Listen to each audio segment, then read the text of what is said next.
be a sinusoidal function. The graph of y equals f of x is given in the xy plane. So yeah, you look pretty sinusoidal to me with all the waves and even more waves.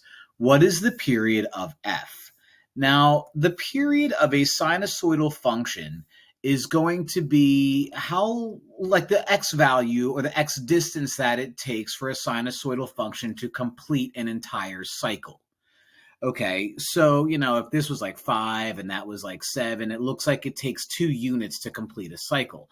Now, what I like to do with these, when the numbers aren't as nice or maybe it's not as clear, is I like to either start at 0 or pick a spot that's obvious. And in this case, a spot that's obvious happens to be at 0. So the very tippy top, or the maximum of this sinusoidal function, happens at 0. Okay, so we go down and we go up and we're at the very top again. So it starts repeating its process right around here. Down and up, repeat, down and up, repeat. So it starts at 0 and makes its way to whatever this guy is. Well, you're 1. So halfway in between 0 and 1 is, let me get my calculator, 1/2. So it takes 0 to 1/2 or 0.5 to get an entire cycle in. So there you have it. Now, don't confuse this with frequency. Frequency and period are different.